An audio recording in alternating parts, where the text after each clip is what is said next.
आप सभी को विजयादशमी की ढेर सारी शुभकामनाएं। आज के दिन मैं ये केस प्रेजेंट कर रही हूँ, इसके लिए HSH की बहुत शुक्रगुजार हूँ। ये केस है 54 इयर्स ओल्ड लेडी का और साथ में ही उनके 27 साल की बेटी का। टेलीफोनिक कंसल्टेशन है। वो MP में रहते हैं, मैं महाराष्ट्र में ठाना डिस्ट्रिक्ट बदलापुर में रहती हूँ।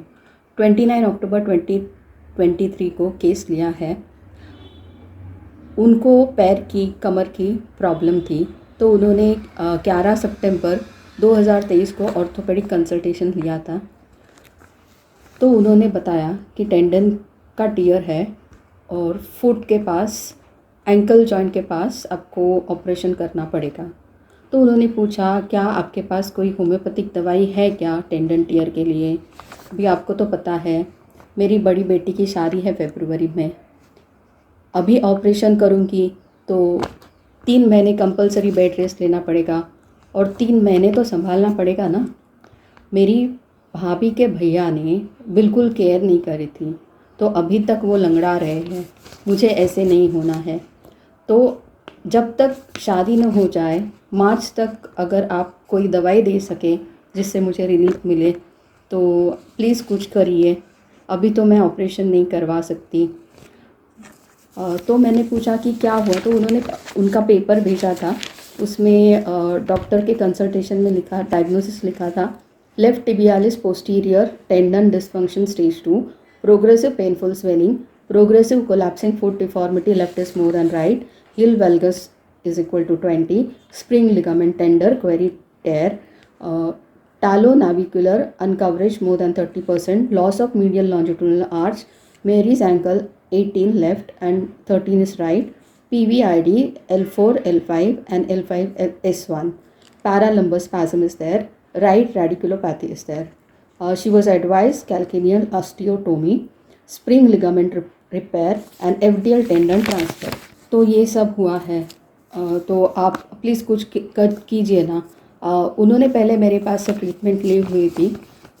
जब उनका बेटा इंदौर में पढ़ने के लिए गया था, तो she was going through depression. तभी वो अपने होम्योपैथिक मेडिसिन से उनको काफ़ी रिलीफ था, तो इसीलिए उन्होंने इस बार कॉल किया था। सो आई आस्क्ड, आपको क्या तकलीफ़ है? तो उन्होंने बोला, भयंकर दर्द है, खड़ी नहीं रह पाती, चल नहीं पाती। आपको तो पता है हमारा ग्राउंड प्लस 4 फ्लोर का घर है, उसकी साफ़ सफाई का ध्यान देना कितना मुश्किल है। वैसे तो मेड है, लेकिन मुझे ही सब चीज़ें जहाँ है वहीं रखी हुई चाहिए, एकदम साफ़ सुथरी चाहिए। अब वो नहीं हो पा रहा है। उसमें अभी बड़ी बेटी की शादी भी है, उसकी तैयारी करनी है। आपको तो पता है हस्बैंड को बिल्कुल भी टाइम नहीं है, वो तो अपने काम में बिज़ी रहते हैं। अभी उसकी सभी शादी की तैयारी मुझे ही करना है। बड़ी बेटी तो पूना में है, तो वो अभी जॉब कर रही है, तो वहाँ से कितना वो हेल्प कर पाएगी। अभी मुझे ही सब देखना है। और बेटा तो इंदौर में, आपको पता है। मेरे साथ अभी मेरी सेकंड बेटी है, लेकिन उसकी कुछ हेल्प नहीं होती है। तो मैंने पूछा कि ये कैसे हो गया? गिर गए थे, मोच आ गई थी, कैसे हो गया?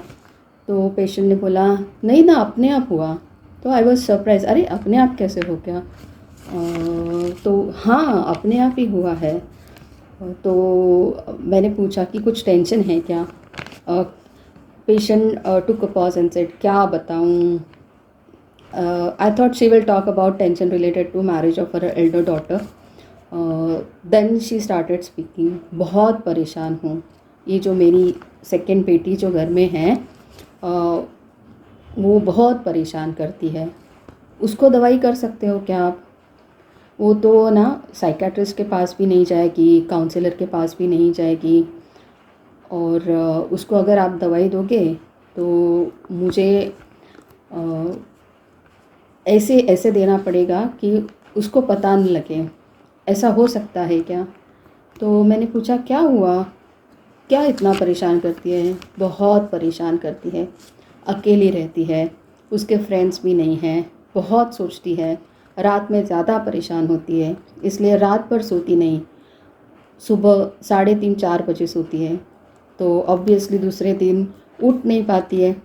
तो उठती है तो दूसरे दिन 12 बजे 1 बजे उठती है, तो सारा खाना पीना टाइम से नहीं होता है।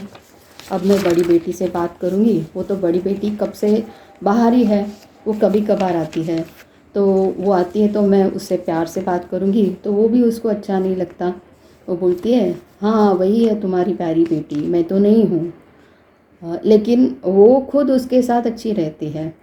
बचपन में कितनी हंसमुख और समझदार थी मेरी बेटी, एकदम बिंदास थी। दादा दादी को भी छेड़ती थी, स्कूल में भी मस्ती के लिए फेमस थी। आपको पता है 11 महीने की थी तभी उसका मुंह का ऑपरेशन हुआ था, उसको बाय बर्थ पैलेट में होल था, फिर भी कभी परेशान नहीं की। 2019 में थायराइड भी डिटेक्ट हुआ था, वो भी कभी बढ़ता है कभी घटता है, कभी हाइपो होता है कभी हाइपर होता है, लेकिन अभी बहुत परेशान करती है। पहले भी थोड़ा थोड़ा था उसका लेकिन समझ में नहीं आया, लेकिन अभी तो बहुत बहुत ही बढ़ गया है। मैंने पूछा क्या क्या है, कैसे परेशान करती है, तो उन्होंने बोला कि भगवान और गैया के बारे में बहुत सेंसिटिव है। पूजा के बर्तन अगर उनके मेंसेस है चालू है तभी छुए तो सारे के सारे बर्तन हटा देती है, जबकि सारे बर्तन चांदी के हैं। पहले अंडा नॉनवेज खाती थी और अभी खाती तो नहीं है, और घर में बिल्कुल पकाने भी नहीं देती है, बहुत झगड़ा करती है, खुद उसके उसके ध्यान में नहीं रह पाता है तो प्रसाद खाना भूल जाती है। वो प्रसाद पड़े पड़े सड़ जाता है फ्रिज में, लेकिन हटाने नहीं देती है। और उन बोला कि अभी अभी तो हटाना चाहिए ना, अभी इसका इन्फेक्शन हो जाएगा, तो बोलती है नहीं, उसको इलाहाबाद के नदी में जाके हम विसर्जित करेंगे। उसकी चोटी काटी पार्लर में, तो वो बाल भी संभाल के रखी है। वो भी बोली कि इलाहाबाद के नदी में जाके विसर्जित करेंगे। इलाहाबाद कितना लंबा है, अभी कौन जाएगा उसके साथ, कैसे करेंगे। वो उसका कहना है कि अगर ऐसे ही फेंकी तो कोई जादू टोना कर जाएगा। पहले तो इतना परेशान नहीं करती थी, जैसे ही कोविड आया और कोविड में साफ़ सफाई का क्रेज़ आया, बहुत परेशान करने लगी। उसकी चीज़ें उसने कैसी भी रखी रहेगी तो चलेगा, किसी और ने उसको हाथ लगाना नहीं चाहिए, वो खुद ही अपनी चीज़ को रखेगी बराबर। कभी किसी चीज़ को चींटी लग गई तो सारी की सारी चीज़ें बर्तन तक फेंकना पड़ता है, क्योंकि चींटी नॉनवेज खाती है, कीड़ों को खाती है। मेरी स्कूटी मैंने हमारे यहाँ काम करने वाले लड़के को निकालने के लिए कहा, तब से मुझे स्कूटी भी चलाने नहीं देती, क्योंकि वो लड़का हमारे लैट्रिन बाथरूम भी साफ़ करता है, बाकी काम तो करता ही है लेकिन वो भी काम करता है। बहुत परेशान करके रखा है। डस्टबिन को छुएगी नहीं, कितने दिन तक उसका कचरा वैसे ही जमा रहेगा, मुझे भी हाथ लगाने नहीं देगी। कौन सी चीज़ में कब उसको गंदगी दिख जाएगी पता नहीं। मुझे 24 घंटा डर लगा रहता है कि ये चीज़ रखूं कि नहीं रखूं, किस बात पर बिगड़ जाएगी पता नहीं। कभी कभी इतना गुस्सा आता है कि लगता है उसे मार डालूं, कभी लगता है मैं अपने आप को कुछ कर दूं, फांसी लगा दूं, लेकिन कुछ नहीं कर पाती। बाकी मेरे 2 बच्चे हैं ना, पहले भाई के डर में रही, शादी के बाद में सास ननद और अभी बेटी। मैं तो अपना जीवन ही नहीं जी पा रही हूँ। अपने ही घर में चोरी से रहती हूँ, डरती हूँ कि कब लड़ेगी। मुझे सब समझता है कि वो परेशान है, लेकिन मैं उसको बाहर नहीं निकाल पा रही हूँ। उसको भी समझता है कि वो गलत व्यवहार कर रही है, इसलिए बोलती है कि मेरी बातें किसी के सामने उछालो मत। उसको भी शर्म महसूस होती है। वैसे तो वो भोली है, कोई भी रो दे तो पिघल जाती है, आलसी है, कमज़ोर है। उसके सारे फ्रेंड्स आगे निकल गए, अपने आप को लूज़र फील करती है। सीएस के कॉम्पिटिटिव एग्ज़ाम्स में 2 बार क्रैक नहीं कर पाई, बैंक कोचिंग भी छोड़ दी बीच में। अब पढ़ाई में मन नहीं लगता, ध्यान नहीं लगता। मैंने पूछा क्या ये सारी परेशानी तुम्हारा घर अलग अलग होने के बाद पड़ी? पहले तो वो जॉइंट फैमिली में रहते थे, पूरी बड़ी फैमिली थी उनकी, सास ससुर देवर देवरानी, और अभी उन्होंने अपना खुद का घर बनवा लिया। तो मैंने पूछा कि क्या उसके बाद से चालू हुआ, और क्या वो ये सब बिहेवियर दादा दादी या घर के किसी सदस्य में उसने देखा है। उन्होंने कहा नहीं, मेरी एक देवरानी थोड़ी बहुत वैसी थी, लेकिन इतना किसी को परेशान नहीं करती थी। मेरी बेटी किसी तरह ठीक हो जाए, कुछ तो करो, कोई ऐसी दवाई देना मैं चुपचाप दे सकूं। उसे ना एनिमल्स से बहुत लगाव है। जैसे कि अनाथ एनिमल्स रहते हैं ना, जैसे रास्ते का कुत्ता है या कोई पंछी है, उनको कुछ लगा हुआ है, ज़ख्मी हो गए, तो खुद उनके पास जाती है, उनको घर ले आती है, उनकी सेवा करती है। और अभी एक गैया आती है हमारे यहाँ मोहल्ले में, तो अभी उसकी डिलीवरी हुई है, लेकिन उसकी जो मालकिन है वो उसके तरफ ध्यान ही नहीं देती है। तो पीछे ही पड़ी है कि आप पैसे दे दो उसके मालकिन को और वो गैया को ख़रीद लो, और अपना जो फार्म हाउस है ना वहाँ पे हम रख लेंगे। वो कहती है कि मुझे यही करना है, मुझे बस यही जो पशु है जिनको कुछ तकलीफ़ है उनकी सेवा करनी है, मैं खुद ख्याल रखूँगी। लेकिन ये तो नहीं हो पाएगा ना, वो मालकिन ने भी तो हाँ बोलना चाहिए ना। तो ये सब सारी परेशानी है। अब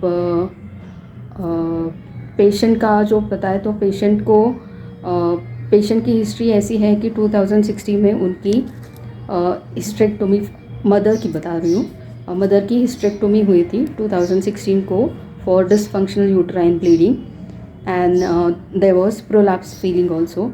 She is suffering from diabetes mellitus since 1 to 2 years. In the past she had psoriasis, and 1 year back जब भी उनका बेटा इंदौर पढ़ाई करने चला गया था, तभी she went into the depression. तभी अपने होम्योपैथिक मेडिसिन से she felt better. Family history में मदर सिस्टर भी हिस्ट्रेक्टोमी है, फादर को कैंसर था। So this is the case. Please analyze the case. Now the analysis of the case. पहले तो मदर की देखते हैं। मदर का केस पहले ही मुझे थोड़ा पता था। तो ये तो एलिमेंट्स फ्रॉम एंगर सप्रेस्ड, वो तो पहले से ही है। जैसे न तो मायके में कुछ कह पाई, न तो ससुराल में कुछ कह पाई। ससुर का प्रॉब्लम नहीं था, सास और ननद बहुत झगड़ा करती थी, और हस्बैंड उतने सपोर्टिव नहीं थे। She couldn't express to anyone, तो वो एंगर सप्रेस था। और एलिमेंट्स फ्रॉम सेकेंड रूब्रिक लिया है, elements from domination long time for with the same situation. Then anxiety family about us, like मेरी बेटी का कैसे होगा, बेटे का कैसे होगा, सब। Cleanliness mania for, then dancing. Then next rubric is delusion hindered she is. वो जो बेटी है ना, हर चीज़ में रोक टोक लगाती है, इसलिए उनको कुछ करना रहेगा तो भी वो कर नहीं पाती, करने की कोशिश करती है, डर डर के करती है, यानी हिंड्रेंस लगता है। काम करती है लेकिन वो रुकावट आती है, इसीलिए डिल्यूजन हिंडर्ड लिया है। Emotion suppressed, fear arrested of being, fear happen something terrible is going to happen. Kill desire to, वो तो उन्होंने खुद अपनी केस बताते वक्त बोला था। लाइट डिज़ायर फॉर, मुझे कोई इसमें से निकालो। Striking desire to strike. Suicidal disposition thoughts. Back pain lumbar region. Extremities injuries ligament. So ये सब करने के बाद, एनालिसिस करने के बाद रेमेडीज़ आई carcinosin, ruta, natrum mur, belladonna, ignatia, lyco, triticum vulgaris, spongia, staphysagria, sepia. तो जब भी उनको डिप्रेशन था तभी शी वेंट इनटू इंडिफरेंस। वो उनका तभी कंसर्न था कि कोई ध्यान नहीं देता है, अभी मुझे किसी में इंटरेस्ट नहीं रह गया, मैं खुद तैयार भी नहीं होती हूँ, इसीलिए। और वो जो सब डांसिंग वो फेस था, तभी सेपिया दिया था। तो she was better with Sepia 1 ml once in a week दिया था, बाकी प्लासिबो दिया था। She was better with that. तो दिस टाइम सेपिया देना है कि नहीं देना है। तो अभी का जो प्रोमिनेंट और प्रेजेंटिंग पिक्चर जो है, जहाँ पे पेन अनबेरेबल है, now situation is that she is feeling hindered, she wants to do something, but she can not do it. तो दैट रुकावट की जो फीलिंग है, वो हिंड्रेंस है. So I gave a Ruta. और जैसे डॉक्टर प्रदीप कुमार गुप्ता सर ने गाइड किया था, तो उसके हिसाब से रूटा 0/1 दिया था. It was given every 2 hourly. जैसे मैंने उनको पाउडर डोज में दिया था. एक पाउडर आपको 200 ml बॉटल में डालना है, उसको 10 स्ट्रोक्स देना है. And then I asked her to take 1 sip every 2 hourly. और ये उनको 1 मंथ ऐसे ही दिया था. अभी ये जो we can not give her direct pills तो बहुत छोटे रहते हैं, 10 नंबर पिल्स रहते हैं. तो patient will not feel better with that. वो ये साइकोलॉजिकली नहीं होगा, इसलिए मैंने पाउडर सैक्लैप जो पाउडर रहती है उसमें 1 पिल डाल के दिया था और उन्होंने ऐसे लिया. और आपने अभी देखा ही रहेगा कि फॉलोअप है आपके पास, ऑडियो भेजा हुआ है. तो how much she felt better. और शादी में भी कुछ प्रॉब्लम नहीं आया. She did it very well. And then daughter के analysis is anger trifles at animals, love for animals, cleanness, mania for, delirium religious, fear contagion, superstitious, thoughts compelling, thoughts persistent, cleft palate. और जो मैंने अभी इसमें नहीं लिया है वो मैं बाद में बताऊंगी. तो ये सब आता है उसमें. एनालिसिस करने के बाद रेमेडीज आती है natrum mur, carcinosin, lachesis, syphilinum, silica, medorrhinum, sulphur, arsenic. जैसे कि सर ने बताया है, जैसे कि ऑर्गेनन में लिखा हुआ है कि you must give attention to ascertainable physical constitution. So जो क्लेफ्ट पैलेट था जिसका ऑपरेशन करना पड़ा, that was ascertainable physical constitution. And you can straight forward go to syphilinum. तो उनको बेटी को syphilinum 0/1 once in a day water dose में दिया था. You have to dissolve that powder in 1 cup of water and give it directly. वो तो उन्होंने किया है और उसका रिज़ल्ट भी आप देख सकते हो. और उसके बाद में now she is much better. 80% she is better. And she says that कि next 20% she will try to improve by her self. She is trying a lot. And और साथ में दोनों को ट्रीटमेंट देना ज़रूरी था, क्योंकि अगर एक को ट्रीटमेंट दिया और दूसरे को ट्रीटमेंट नहीं दिया तो it will be like an, वो तो ऑब्स्टेकल रहेगा ना, वो रुकावट हमेशा ही रहेगी. अगर if you don't look after the obstacle to recovery, I thought that this is also the obstacle to recovery. तो डॉटर को भी दवाई देना बहुत ज़रूरी था. अगर उसको ठीक लगेगा तो मदर को दवाई दे के, जो सिर्फ मदर को दवाई देते थे तो उनको शायद 50% बेटर रहता था. तो दोनों को भी ठीक है, इसलिए शी इज़ ऑल्सो बेटर. तो everything is fine now. Thank you.